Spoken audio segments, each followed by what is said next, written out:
Now in 59 News at 6, fire rekindles. A massive fire leaves several homeless and lucky to be alive. Now the rubble rekindles, causing even more damage. Biggest fear, it could be heights, spiders, or even enclosed spaces. But for 59 News anchor Jessica Schuler, it's something that hits close to home. Tonight she takes aim at her biggest fear. I am now announcing my candidacy for the governor of West Virginia. Running for governor, he's the billionaire owner of the Greenbrier Resort. Now Jim Justice is taking a swing at politics. I'm Megan Carr, live here in White Sulphur Springs, and I'll have all the latest details as 59 News at 6 starts now. From the Frontier Communications Studio, this is CBS 59. 59 News at 6 starts now. Families are left with almost nothing after their apartment building burns to the ground. Good evening. Welcome to 59 News at 6. I'm Dan Thorne. We'll get to that story in a minute, but first we begin with breaking news making national headlines tonight. The NFL suspends New England Patriots quarterback Tom Brady for the first 4 games of the season. The Patriots have been under investigation since the AFC Championship game against the Indianapolis Colts. They're accused of intentionally deflating footballs. Brady has denied accusations that he knew what was going on. In an interview last week, Brady denied it again. The league also fined the Patriots $1 million and took away 2 draft picks. The latest developments tonight as the fire rekindles this morning. Residents say the buildings destroyed in the fire were a piece of history in Montgomery. 59 News reporter Adam Mayer has more. It's a completely different scene Monday. The building where flames poured out is just rubble. It used to be a booming town at one time. I mean, they had everything here.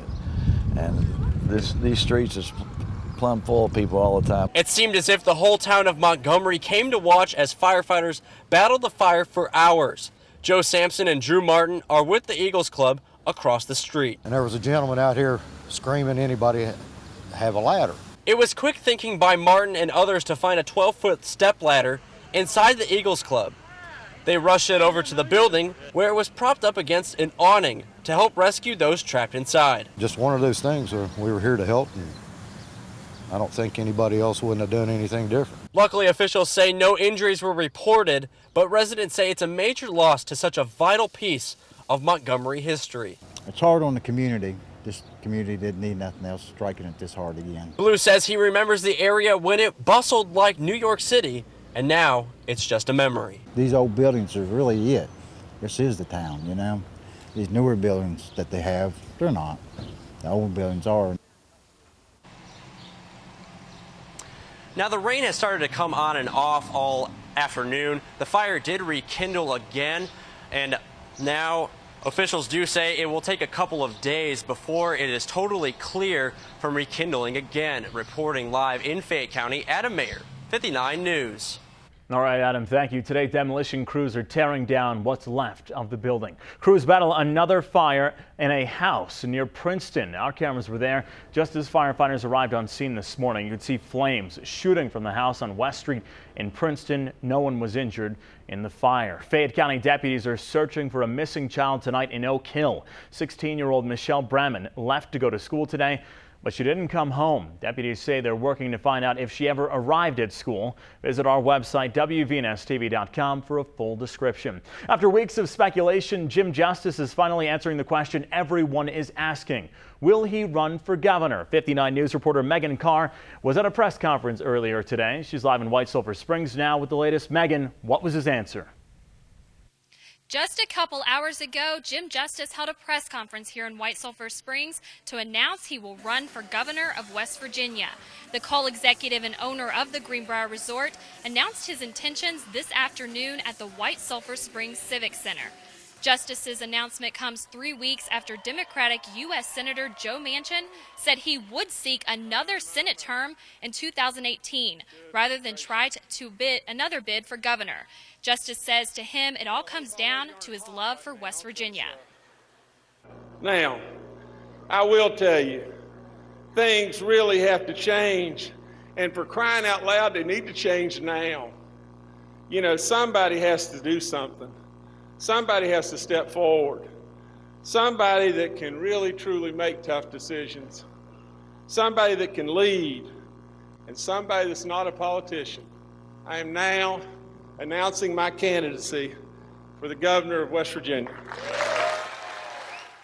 The 64-year-old justice is the second Democrat to make an official run towards the governor's office. State Senate Minority Leader Jeff Kessler opened a pre-candidacy account to help raise funds for the race. Reporting live here in White Sulphur Springs, Megan Carr, 59 News. All right, Megan, thank you. Other big names throughout West Virginia are considering a run for governor, including U.S. Attorney Booth Goodwin, Attorney General Patrick Morrisey, and Senate President and Mercer County business owner Bill Cole. Cole appeared on Decision Makers Sunday morning with West Virginia media CEO Bray Cary, where he was asked if he was considering a run. Here's what he had to say.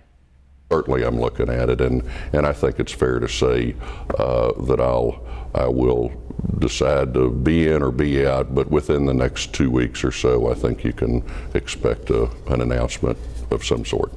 State Senate Minority Leader Jeff Kessler opened a pre-candidacy account to raise funds for that race. All right, after an absolutely gorgeous weekend, we started the work week out great. But can we see rain tonight? Here's a live look over the New River Gorge Bridge in Fayette County, courtesy of West Virginia 511.org. All right, let's turn things over now to Storm Tracker 59. Chief Meteorologist Spencer Atkins for a look at your first forecast. Spencer.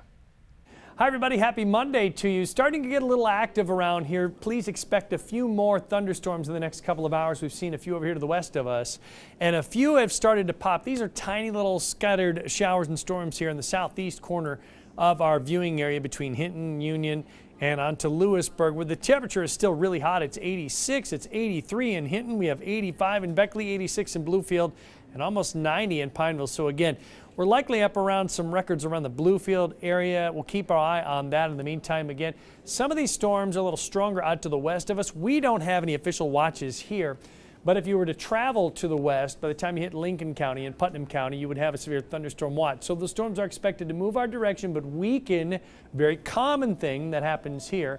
And again, we'll expect to see more of these later tonight. There is, again, basically the remnants of Anna that's moving its way back on out to the eastern seaboard. And here are the thunderstorms breaking out ahead of our cold front, which will pass through tonight and tomorrow morning. Have a little sprinkle still left in the morning at the bus stop with temperatures closer to 60. Then we're drying out, and it's going to be a windy and cooler day tomorrow. So we'll come back with the very latest. We'll track some sales for you in just a few minutes. All right, Spencer, thanks. Well, as he just shown us, it's going to stay warm out, but as the temperatures rise outside, so are the temperatures inside one local school. 59 News reporter Brendan Bates has the details. Studies show that a student's environment at school plays a crucial role in their education. Anything from lighting to furniture, and one of the most important things, the classroom temperature. One of my classrooms upstairs almost hit 100 degrees. Principal Wartella is Stratton Elementary School's principal in Beckley, and half of her school isn't air conditioned. They're using fans in half of the building. I just can remember leaving the building, and I did feel physically sick. I mean, it's hard to work with the high humidity and the high temperatures. Even the school's gym isn't air conditioned. A lot of my kids that don't overheat normally were sweating already, and you can see they're getting a little woozy. Baldridge says that the heat doesn't let her teach her students the way that she wants to. With students going to school even longer this year to make up snow days, parents and school staff are concerned that even industrial fans like this won't keep the students cool. The principal told me she feels bad for everyone in the building. They get irritable. It's hard for them to learn. It's hard for teachers to teach. It's not a good situation. She says that because the school is so old, the electrical system couldn't handle putting in window air conditioner units. Oh, we would blow a fuse. And getting a new air conditioner for half the school isn't likely either. The last time it was considered was last year, but the bond wasn't passed. Reporting in Raleigh County, Brandon Bates, 59 News. Wartella says they're getting several fans from area businesses, and she's grateful for that. Deputies in Mercer County need your help finding a man wanted for a theft. Deputies say Daryl Mullins stole a weed eater earlier this month. It happened at Davidson's mobile home park in Brush Fork. We're told deputies found the stolen item at a pawn shop. Mullins has active warrants on file right now. Other charges are pending. If you have any information, please call the Mercer County Sheriff's Department.